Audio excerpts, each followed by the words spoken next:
factors that will allow us to solve the problem. When setting up a conversion factor for this problem, we need to identify our known equalities. In this situation, we know that 1 hour is equivalent to 60 minutes. We can either write our conversion factor as 60 minutes over 1 hour or 1 hour over 60 minutes. We're going to need to choose which one of these conversion factors to help answer our question. So which one do we use? Let's see what happens with each one. If we take 2.45 hours and multiply by 1 hour over 60 minutes, which is equal to 1, we get a value of 0.041 hours squared over minutes. If we take 2.45 hours and multiply by 60 minutes over 1 hour, also equal to 1, we get a value of 147 minutes. If we compare these two answers, we need to understand that both of them are equivalent values, but one gives you the units you want, and one does not. Let's take a slightly more challenging example. Convert 2.3 miles into centimeters. First, let's list our conversion factors, the information we will most likely be using to solve this problem. We have 1 mile equals 5,280 feet, 1 foot equals 12 inches, and 1 inch equals 2.54 centimeters. There may be some conversion factors you will need to memorize, but we will discuss those as needed throughout the course. For now, just focus on setting up the problem using the conversion factors. This is where it gets fun. We can solve this almost like we would play a game of dominoes. If you are given the tiles shown, and you have tiles A, B, C, and D in your possession, you will need to place them in an order that allows you to connect to the 2 on the right side of the sequence. This may take a little trial and error and a little problem solving, but you should come up with the sequence given tile B, tile A, tile C. You may think you could use either tile C or tile D for the last placed tile, but tile D wouldn't work because it doesn't connect up with the 2 on the last tile. We can use the same exact process to convert 2.3 miles into centimeters.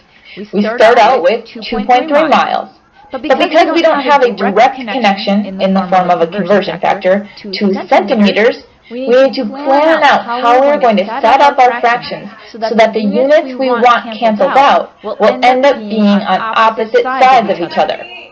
So we will start out with 2.3 miles.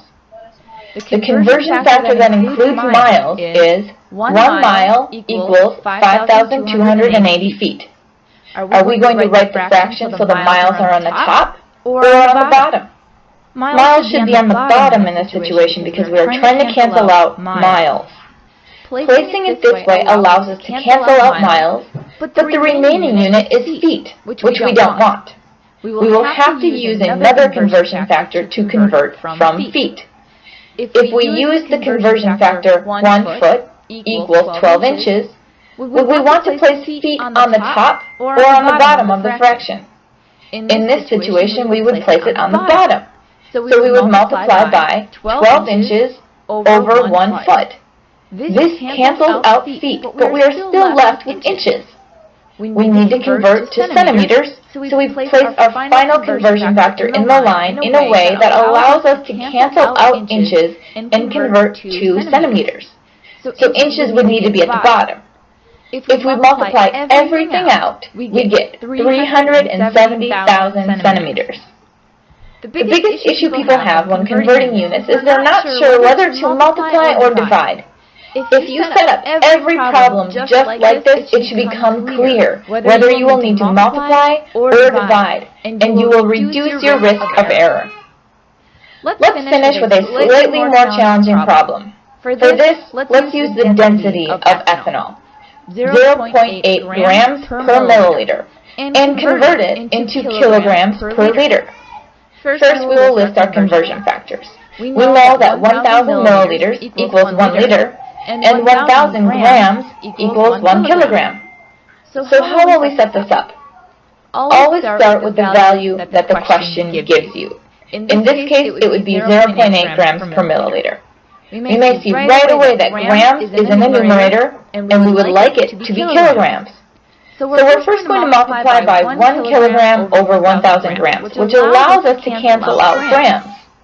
Next, we will convert milliliters on the bottom to liters on the bottom. To do this, we'll need to manipulate our conversion factor so that milliliters is on the top.